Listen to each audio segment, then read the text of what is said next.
Corey and Brett, welcome back. Thanks for being here again. Thanks for having us. We really appreciate it. Part two, we're excited. Well, in our first episode, which I'll link to in the show notes, we got to go deep on the metabolic health crisis and some really actionable ways we can improve our health on a personal level with some simple choices. And in this episode, I would love to kind of go deeper on the system side of this and how much our food supply has changed in the last few decades and how this is contributing to the problem.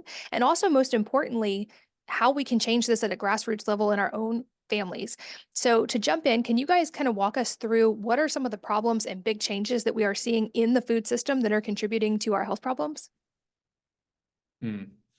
Yeah, I think the right place to start is kind of framing it through this idea of the industrialization of food and what does that actually mean? And for me, I view the industrialization of food as more and more layers of processing that goes into creating food. There's a certain way of raising food that I think regenerative farmers and people who are really trying to limit the amount of inputs that go into raising high quality food really understand. And on the front end, that requires very few inputs. So they're not using chemicals. They're using multiple species to create a system that can sustain itself without those chemicals. And on the back end, it really is processing the food in a way where the animals are really just have one bad day and they're living a life where when their slaughtering happens, it's a process that's not stressful for the animal, and there are no additives on the back end in terms of spraying these foods with nitrates and other things. Like, I think a fact that most people don't really realize is that most grocery store chicken, or all grocery store chicken, is sprayed with chlorine before it's packaged and processed. So this idea of processing our foods to the point where we have to either load it up with chemicals on the front end or load it up with chemicals on the back end, I think is really kind of like encompasses this whole idea of the industrialization of food. And then you look at how the animals actually live, which is the time period in between those two things. And this is kind of like the most important part, where are these animals living lives that they would have otherwise been living if they weren't on a farm. And so I think just trying to live in line, create life for these animals on these farms where they're living in line with nature is really important. So they have adequate space, they're getting adequate sunlight, they're eating a species appropriate diet. Like, all of these things play a factor into our own health, like as individuals, but also these animals' health. Like, if these animals are healthy, then we are going to be healthy. And so I think when you look back at the food system, there's a number of periods of time where things started to shift. You look at the processing of food started to change as we started to get into the 1800s and 1900s. We started to pasteurize milk, and then we started to use more and more chemical fertilizers and herbicides and pesticides in the early 1900s. And then post World War II is like the real turning point, where we have all these underutilized factories. We have an oversupply of ammonia fertilizer, which we then use to spray on our fields and create an abundance on this amazing asset that we have in the U.S., which is the fertile soil that we had in the Midwest and all over the country, really. But we started using this fertilizer that led to us starting to get into GMOs and herbicides and pesticides. And we've sort of created this process where we have a very linear approach, a very mechanistic approach to nature. And anyone who understands biology and nature knows that it's very interwoven. There's multiple cofactors and relationships that support each other to create health and diversity. And now we've basically pulled all these pieces apart and started to support them with chemicals and processes that ultimately have created a lot of the problems that we're seeing today in terms of food just really not being all that nutritious for people. Yeah, we kind of made the shift away from this localized food system of rancher, farmer, processor, customer. It was kind of this like beautiful triad where you were shopping and purchasing and had a local relationship with your farmer or rancher who had a local relationship with their processor. And it was this amazing flywheel effect where you were only buying real foods from the specific person that was actually growing and procuring your food for you. And then as you look over time, it's like we've really incentivized farms to get as big as possible. And then we've also broken the back of our small farmer. Thousands of different farms are crippled with debt. They're closing, they're shutting down shop every single year if they can't find a child or grandchild or even a purchaser of that farm. And then when you look at the beef industry in general, I know on part one, we talked about the monopolization of the processed food supply, but our beef industry in general is also at the hands of like 4 corporate packers that have immense monopolization. And the statistic is that 85% of all your meat in your local grocery store is actually controlled by 4 corporate packers, a lot of them having operations in Brazil, Mexico, overseas. And there have been such interesting things that have happened with food legislation and regulation where a rancher can actually, one of these packers can actually raise and slaughter cattle in Brazil, ship it over to the US. And as long as they apply a sticker or a package onto the meat, they can label it as a product of the USA. So here you are at Whole Foods, you're paying more because you think you're getting this product that's labeled as local Texas beef, when really that animal was a product of Brazil that was just shipped over here and you're buying it. So the small rancher is getting hurt because they're not cut into the process. And then you as the consumer are overpaying for lower quality beef. So there's just a lot of, there's kind of been like this big web that's been placed over our food system, almost like this iron curtain where we have no insight into really where our food is coming from anymore. And it's kind of this insane monopolization that's happened where, we no longer really understand what real food actually is. And thankfully, I would say we're seeing a trend, I hope, shift a little. And I know many of the people listening make an effort to find their local farmers and ranchers and to work with them directly. And even in my area, I've seen a shop open up that only sources local grass-fed beef from local ranchers. And so I'm hoping that we're seeing a grassroots change on this. But like you explained, there are so many big system-wide problems that as individuals, often our best option is to sort of vote with our dollars and opt out of the system. I also know anybody who heard the episode with Diana Rogers has heard the term regenerative agriculture, but I would love for you guys to kind of explain this a little bit in depth because I know, like you mentioned, there's so many issues of even labeling when it comes to the food industry now. And there's also this still kind of lingering perception that meat is bad for both people and the environment. We dissected the idea of it being harmful for humans in the first episode. I'd love to tackle the environmental aspect a little bit because I feel like this is often used as a justification for eating less meat. And I know if we look at the data, it actually paints a much different picture. So can you explain what regenerative agriculture is and why making choices with our food dollars can actually make a difference in our food system? Yeah, I would argue that voting with your dollar is really the only thing that we can do. I know it might sound a little bit extreme, but I really think, where our dollars go, it really matters. And it might take time. It might take multiple, layers of people in terms of voting with their dollars and making those right choices. But when you support the right systems and right incentives, ultimately the market reacts. And so regenerative agriculture is a really interesting topic. And Brett and I have had the great pleasure of diving deep into this topic on our podcast. So we had Will Harris on our podcast, who's the founder and rancher of White Oak Pastures. We've had Joel Salatin on the podcast, who's really well known in the space. He runs a farm in Virginia called Polyface Farms. We have one of our local guys here in Austin, Taylor Collins, on the podcast. He runs a farm, a bison ranch called Rome Ranch. And so what we've come to understand about regenerative agriculture is that regenerative agriculture is really about restoring life into the soil. And what that means is these farmers are no longer reliant on chemical inputs in order to create this system of life. And so what they're doing is they're not using any sort of till in order to plant seeds. So they're not uprooting the soil and leaving that soil barren so that the sunlight can expose that to sunlight, which ultimately dehydrates it and kills the life in the soil. So they're not using any tills. They're not using any chemicals, which, we were talking a little bit earlier about fertilizers, herbicides, pesticides. A lot of these chemicals have this really insane response where the fertilizer creates life for only one thing in the soil, and that's that genetically modified seed.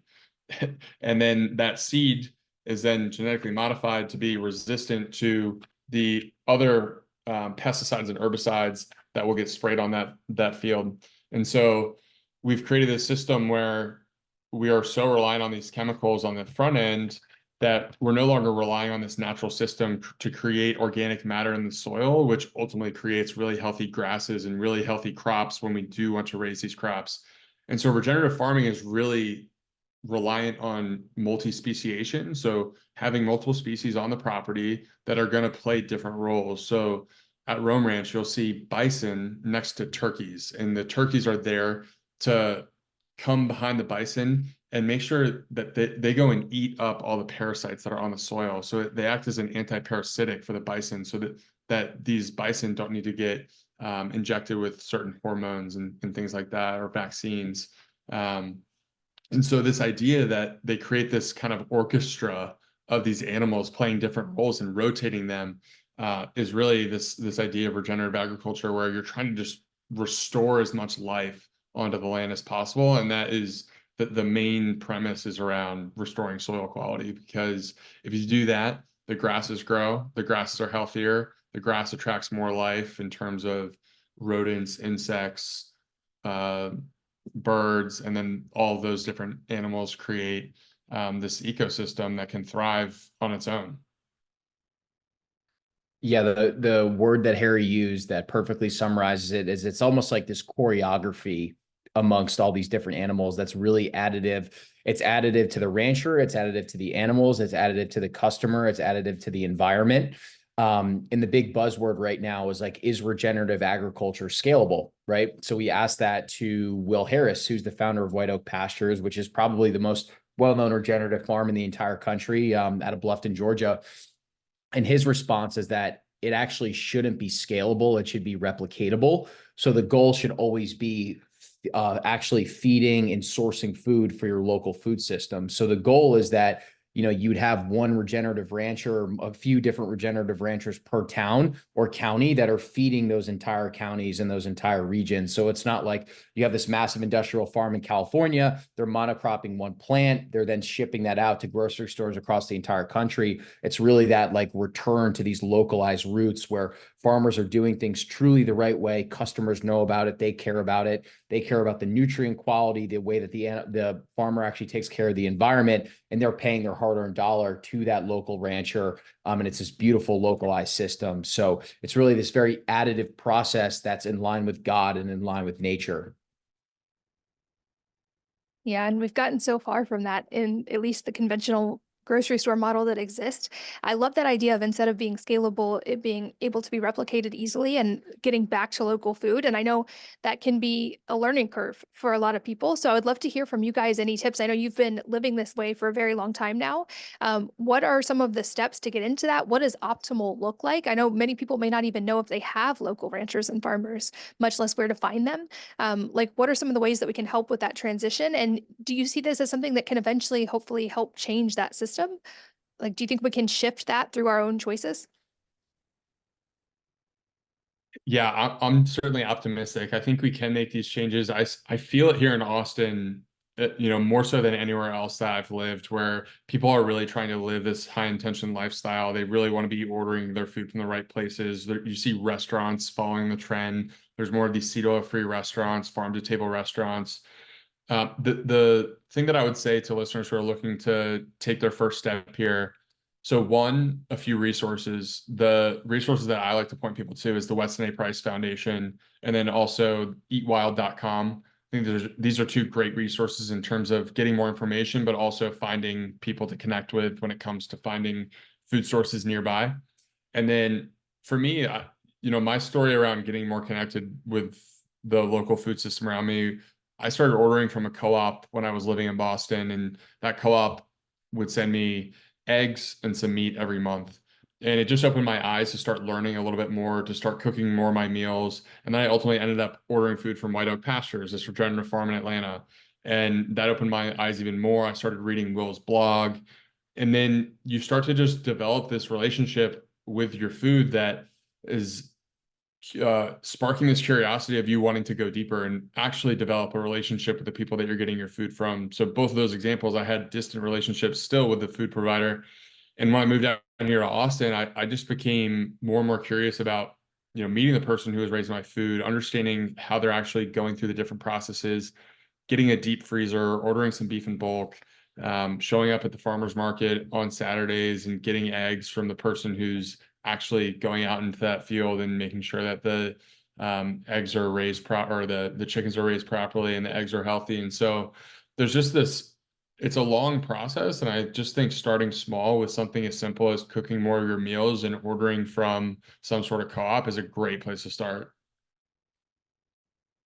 Yeah, and to Harry's point, this is a process that evolves over time. So I think step one is just fixing the actual macronutrients in the food that are going into your body. And then step two is what Harry is talking about, of actually like going down the rabbit hole, doing your research, finding different farmers markets, ranchers, websites, et cetera, to connect with. But I think, we're hopeful all day long. It's like we see it in town. We've talked to a bunch of different ranchers and farmers. Like this raw dairy farm was telling us that their business was pretty desolate for upwards of a decade, and now they can't keep their raw milk in stock because people are craving this like unpasteurized, nutrient dense goodness, and they're driving an hour outside of the city just to connect with this ranch and buy from that. And other grass finished ranchers that are harvesting beef say very similar stories, and that's super encouraging to us. But if you don't know of a good rancher to start, like Harry said, eatwild.com is amazing because you can literally just pop in your zip code and you can search for meat, milk, and eggs that are within like a 5 to 10 mile radius of you. There's also a great platform called Good Ranchers, which I'm sure a lot of your listeners have heard from.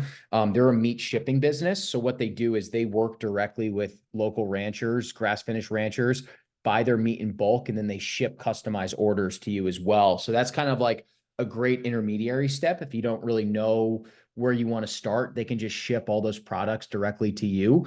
And, we really believe that we could write the direction of the ship. It's like we see it a lot with our friends that aren't necessarily in this movement. People are asking us about, where can they find local farms? What are some good meat sources? Hey, can you teach me how to go carnivore? Like when I went carnivore in 2019, people thought I was out of my mind. And now I have so many friends that are outside of this movement that are looking to change the type of food that they put in their system, because I think they understand that the ship has been so steered in the wrong direction that what we've actually been taught is the wrong thing, but we can pull back towards the right direction. But just by taking over control of the food that you put into your body and doing these very simple things. I would add just a few more resources to that. Brett mentioned Good Ranchers. So there's also Force of Nature. You can get regeneratively sourced beef and venison and bison, chicken. They're fantastic. Their blog is amazing. And Taylor Collins was on our podcast, as I said before. He's incredible, great resource. And then Perennial Pastures is a regenerative farm out of California. So they're great. They ship nationwide. We have a code with them, Meat Mafia. If you do order from them, check that out. Holy Cow Beef, Shirt Tail Creek Farms. Anyone else that I'm missing that ships nationally? Those are some good ones. Yeah, that's a good place to start. Yeah, there's so many great tips. I'll make sure those are all linked in the show notes as well. And just to highlight again, a couple of the things that you guys said, you mentioned just cooking more meals at home. And I know often the simple things are overlooked because of their simplicity, but there's actually really strong data around this. And I know Sean Stevenson talks a lot about this in his most recent book, that even just cooking 3 more meals at home per week can make a substantial and statistically valid difference in your health outcomes. Even if you're not cooking the best of the foods, just cooking at home more makes a big difference. And I know there's also people like Dr. Gabrielle Lyon who really educate about muscle being our largest organ, and the need for protein, especially animal protein, for longevity and for health. And like I said, this was something I had to learn and get used to, was actually getting enough protein. And it changed my energy levels drastically when I did that. So for any other moms out there who, we manage so much as moms, that's one tip I give, is just consume as much protein within that ratio as you can, because it's amazing how much energy you'll get from that. I think also what I heard from throughout this whole episode and our other episode is it doesn't have to be as complicated as we're often making it. Often the simplification and getting back to that foundational nutritional stuff is really what makes the biggest difference. And I know, like you said, when I started learning these things, they were so obscure, nobody was doing it. And now I've seen friends of mine that are into it, even for just the beauty side. I have one friend, and people asked her recently, like, how is your skin so phenomenal? And she was like, I pretty much eat bowls of meat all day. And that was her beauty secret. And so I love that the tide seems to be shifting. I also know I'm a big fan of a product you guys created called Noble Origins, which I think for families especially is kind of a cheat code because it can be difficult to get kids to eat enough protein as well, even though it's so important for them, especially when they're literally building the bodies that are going to last them their whole lives and they're building their initial skeletal muscle. So can you guys talk about Noble Origins and what everything that went into that process? Yeah, no, we appreciate it, Katie. And yeah, Noble Origins is our supplement company, and we're trying to make the healthiest real food supplements that are empowering people to eat more animal products because we really believe that everyone has a right to a God-given right to badass health, to live the best life that you possibly can. And we really feel like it's tapping into this like ancient wisdom of animal products that really can help you achieve that optimal health. So what we basically did at Noble is we created the ideal version of a protein powder that tastes delicious, is super nutrient dense, has the most bioavailable ingredients in it that comes together in powder form. So with one scoop of Noble, we make a chocolate flavor and a vanilla flavor. You're getting 25 grams of beef protein isolate. So the protein is actually coming from the muscle tissue of the cow. There's also a full organ complex in there, which has some liver, heart, spleen, pancreas. There's also colostrum, which is the first milk of the mother cow. And then there's also collagen powder in there too, which has a whole host of amazing benefits to it. So you're getting all these really unique nutrients that you're probably not getting just from eating straight muscle meat, but it also tastes delicious. And so you actually reminded me this of cooking your own meals. One of the things that Harry and I are trying to stop doing is just demonizing food groups, but more so like you have to go a level deeper, and it's actually the preparation of the food either makes the poison or the antidote. So I think a French fry is a great example, right? It's like you get a McDonald's French fry, 17 ingredients cooked in seed oils. And then what's a French fry at home? It's regenerative potatoes, beef tallow, salt, spices. That's actually a health food. Ice cream is the same thing. You get Ben and Jerry's, 16 different ingredients. They literally put vegetable oil into it. Or you can make local raw milk ice cream, which raw milk, cream, egg yolks, scoop of Noble chocolate. We throw it in the Ninja Creamy.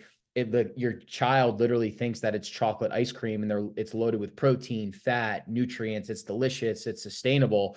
So we're super passionate about helping parents, number one, have access to these products for themselves, but also make something that tastes so good, but is also so nutrient dense that your child loves it and they're getting these nutrients that they might not otherwise get. We have a ton of mom customers that literally make the Noble chocolate and blend it with some raw milk, and their kids think that they're drinking chocolate milk and have no idea everything that's in there, which is pretty cool. So yeah, we started the company in Austin in April, and we're just trying to scale this thing one customer at a time. And our website is nobleorigins.com. Amazing. I'll make sure everything we've talked about, all the great resources you provided are linked in the show notes for you guys listening on the go. That's always at wellnessmama.com. But Brett and Harry, this has been such a fun conversation. So was our first one. I really appreciate the time, and I appreciate the work you guys are doing to make this more accessible and easier for families in the world. So thank you so much. Thanks, Katie. Thanks, Yeah, Katie. we're huge fans of yours, so it's great to come on the show and get to connect with your audience. We appreciate it. Well, and thanks as always to all of you for listening and sharing your most valuable resources, your time, your energy, and your attention with us today. We're all so grateful that you did. And I hope that you will join me again on the next episode of the Wellness Mama podcast.